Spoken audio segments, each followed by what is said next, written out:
If you believe in the Bible, answer these questions. Now, only one answers. I don't need no you lost or you dumb or none of that shit. Just answer my questions, please. And all these answers should match because y'all all believe the same book. So in the Bible, it says Adam and Eve was the first people on this earth, right? But then how did all other races evolve? If two Caucasian people or whatever race they was, how could they possibly make other races? And better yet, wouldn't we all be related? Another question, Noah's Ark. My guy, honestly, it kind of make me sad how nobody in the comments can answer this man's questions. But I can. Alright, so first what you messed up at is when you brought up Adam and Eve and saying how two Caucasians can make other races. Let's start off by saying Adam and Eve was not white, they was not Caucasian. But two black people can make other races, which is called the Eve gene. You can just go read up on that yourself. Not to mention the oldest bone found in the world is from a black woman. Now let's get to the book of Enoch, which was taken out of the Bible. The book of Enoch was taken out of the Bible because it was rejected by the Jews, because it contained prophecies pertaining to Christ. Now let's get into how other races was really made while using the Bible.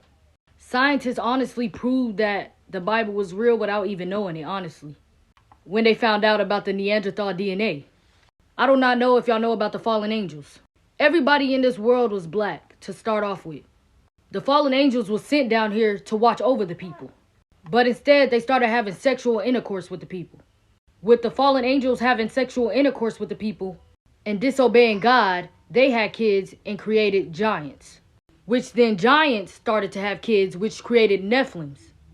And when them Nephilims began to have kids, they created Neanderthals, which scientists proved that Neanderthals did exist, which then the Neanderthals began to have kids.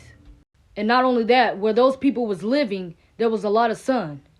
The Neanderthals couldn't take the heat, so they hibernated to the Caucasus Mountains, which then the Neanderthals began to have kids, which began to create this. Caucasians were made, not born. It's a mutation. Also, and since you talked about the bloodline, God speaks about how after the third or fourth generation, you lose a certain bloodline. Kind of like if a black person have a kid with a white person. That kid is 50% black, 50% white. Then say that kid goes back to a black person. Now that kid is going to be 75% black, 25% white. Then after that kid goes back to a black person, that kid is still going to have an itsy bitsy piece of white DNA. But after that kid goes back to a black person, the white has disappeared and is soon to go back to its natural race. So sooner or later, that whole bloodline will be wiped out. So think about where that bloodline will be at after thousands of years has passed. You had a lot of questions, so now I gotta make a part 2.